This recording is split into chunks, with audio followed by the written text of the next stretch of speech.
दुनिया के दूसरे सबसे अमीर शख्स बने अडानी। आज तक डिजिटल ब्रेकिंग में बड़ी खबर। अडानी ग्रुप के चेयरमैन गौतम अडानी दुनिया के दूसरे सबसे बड़े रईस बन गए हैं। The spirit of a confident India. दुनिया के सबसे अमीर लोग अक्सर फोर्ब्स मैगजीन के फ्रंट पेज पर छपते रहते हैं। आम आदमी को इनकी लाइफस्टाइल लुभाती रहती है, पर हर अमीर शख्सियत ने कितना संघर्ष वहां पहुंचने के लिए किया है, ये बात लोग भूल जाते हैं। चमचमाती कारों के पीछे एक अकेला व्यक्ति भी हो सकता है। उसके अपने संघर्ष है, अपनी तकलीफें हो सकती है। आज हम बात करेंगे अडानी की। एशिया के सबसे अमीर बिजनेसमैन गौतम अडानी का दबदबा भारत ही नहीं दुनिया भर में बढ़ता जा रहा है। गौतम अडानी दुनिया के सबसे अमीर लोगों की सूची में दूसरे नंबर पर पहुंच गए हैं। पर क्या आपको पता है, एक टाइम था जब इन्हें आर्थिक तंगी के कारण पढ़ाई छोड़नी पड़ी थी,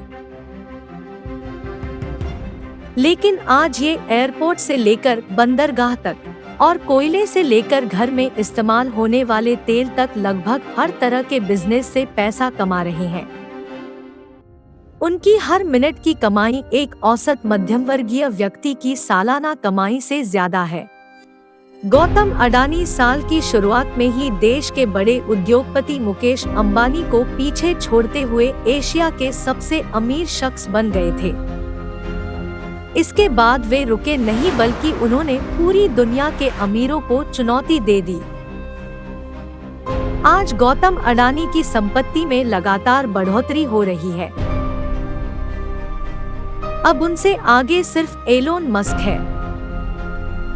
आज गौतम अडानी की नेट वर्थ 158.3 बिलियन डॉलर है। आज पूरे देश में अंबानी और अडानी के आपसी मुकाबले की बातें हो रही है, पर पहले ऐसा नहीं था। दशकों तक अडानी का फोकस बंदरगाह, कोल माइनिंग और शिपिंग जैसे क्षेत्रों में रहा है। दूसरी तरफ अंबानी का कारोबारी साम्राज्य तेल और पेट्रोलियम में फैला था। हालांकि बीते कुछ सालों में तस्वीर बदल गई है।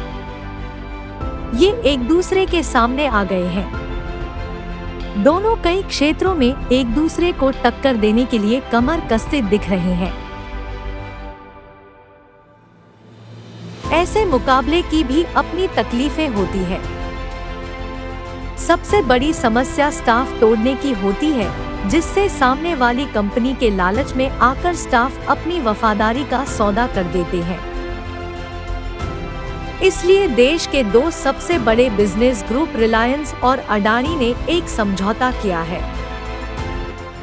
इसके तहत इनके कर्मचारियों को एक दूसरे के यहाँ नौकरी नहीं मिलेगी। इस नए समझौते का नाम है नो पोचिंग एग्रीमेंट। यह समझौता ऐसे वक्त में हुआ है जब अडानी कंपनी उस बिजनेस में उतर रही है जिसमें अंबानी की रिलायंस कंपनी पहले से बड़ी बिजनेस प्लेयर है। सबसे बड़ा मुकाबला पेट्रोकेमिकल्स और टेलीकॉम क्षेत्र में होने वाला है। अंबानी समूह का जियो टेलीकॉम आज पूरे देश में राज करता है और अब अडानी ने 5G स्पेक्ट्रम के लिए बोली लगाकर उसके सामने एक चुनौती ला दी है। नो पोचिंग समझौते की वजह से मुकेश अंबानी की कंपनियों में काम करने वाले 3 लाख से ज्यादा कर्मचारी अब अडानी की कंपनी में काम नहीं कर पाएंगे। वहीं अडानी की कंपनी में काम करने वाले 23,000 से ज्यादा कर्मचारी मुकेश अंबानी की किसी कंपनी में नौकरी नहीं कर पाएंगे। क्या आपको पता है कि नो पोचिंग समझौते की शुरुआत कैसे हुई थी? सबसे पहले 1890 में अमेरिकी संसद से एक बिल पास हुआ था, जिसे शेरमन एक्ट के नाम से जाना गया था।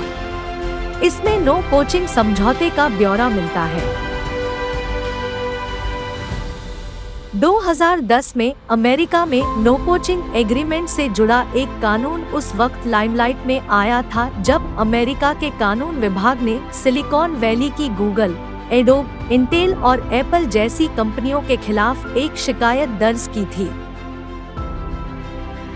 अमेरिका में गूगल, माइक्रोसॉफ्ट और एडोबी जैसी कंपनी इस समझौते के अनुसार ही काम कर रही है, लेकिन इससे अमेरिका के लाखों कर्मचारियों के जीवन पर बुरा असर पड़ा है। इसकी वजह है कि टैलेंट को हासिल करने के लिए जंग तेज हो गई है।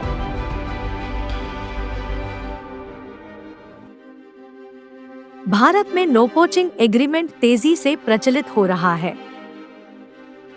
हर कंपनी अपने प्रशिक्षित स्टाफ को रोकना चाह रही है। नो पोचिंग एग्रीमेंट को दूसरे शब्दों में नो हायर एग्रीमेंट भी कहा जाता है।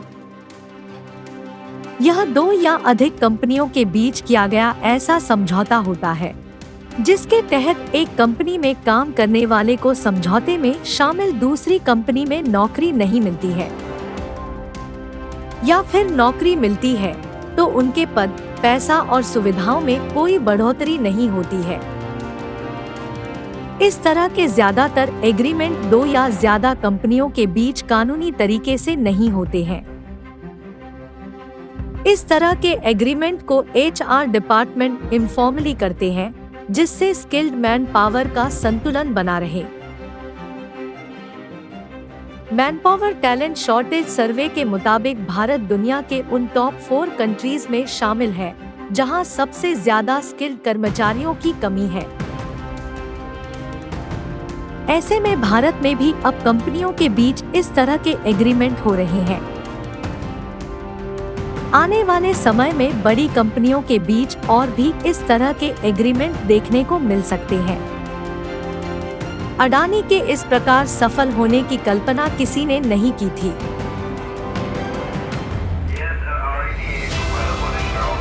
जब इंसान सफलता की सीढ़ी चढ़ता है, तब उसके सामने कई सारी कठिनाइयां आती हैं, जिसके कारण उसे कई विवादों और समस्याओं का सामना करना पड़ता है। पर अंत में सफलता का शोर सब विवादों को दबा देता है। गौतम अडानी ने सिद्ध किया कि कोई भी धंधा छोटा या बड़ा नहीं होता।